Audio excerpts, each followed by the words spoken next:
You put 20 hours of focused, deliberate practice into that thing, you will be astounded at how good you are. 20 hours is doable. That's about 45 minutes a day for about a month.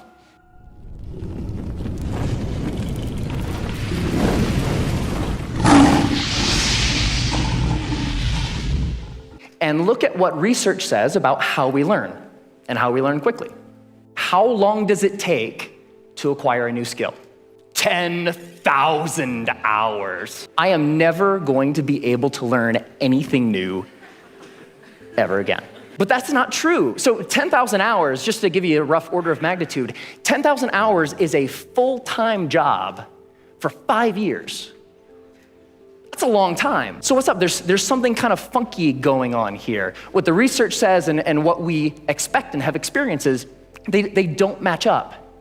The 10,000 hour rule came out of studies of expert level performance. There was a professor at Florida State University. His name is K. Anders Ericsson. He's the originator of the 10,000 hour rule. And where that came from is he studied professional athletes, world-class musicians, chess grandmasters, all of these ultra-competitive folks in ultra-high-performing fields, and he tried to figure out how long does it take to get to the top of those kinds of fields. And what he found is the more deliberate practice, the more time that those individuals spent practicing the elements of whatever it is that they do, the more time you spend, the better you get. And the folks at the tippy top of their fields put in around 10,000 hours of practice. But that last statement, it takes 10,000 hours to learn something, it's not true.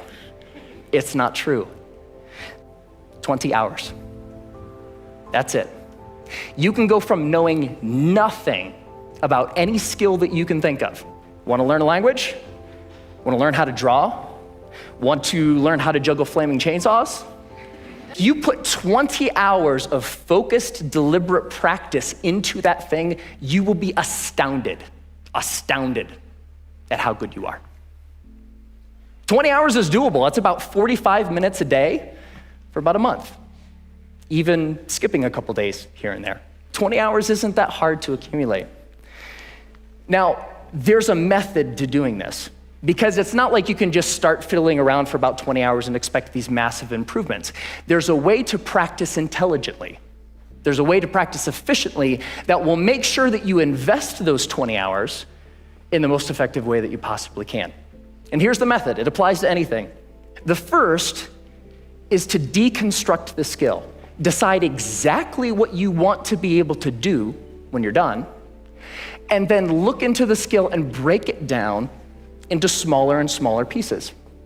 Most of the things that we think of as skills are actually big bundles of skills that require all sorts of different things. The more you can break apart the skill, the more you're able to decide what are the parts of this skill that will actually help me get to what I want, and then you can practice those first.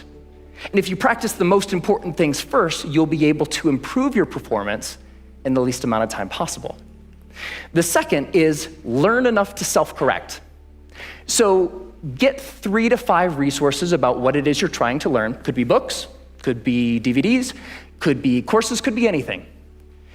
But don't use those as a way to procrastinate on practice. I know I do this, right? Get like 20 books about the topic. It's like, I'm gonna start learning how to program a computer when I complete these 20 books. No, that's procrastination. What you want to do is learn just enough that you can actually practice and self-correct or self-edit as you practice. So the learning becomes a way of getting better at noticing when you're making a mistake and then doing something a little different. The third is to remove barriers to practice. Distractions, television, internet, all of these things that get in the way of you actually sitting down and doing the work. And the more you're able to use just a little bit of willpower to remove the distractions that are keeping you from practicing, the more likely you are to actually sit down and practice, right? And the fourth is to practice for at least 20 hours.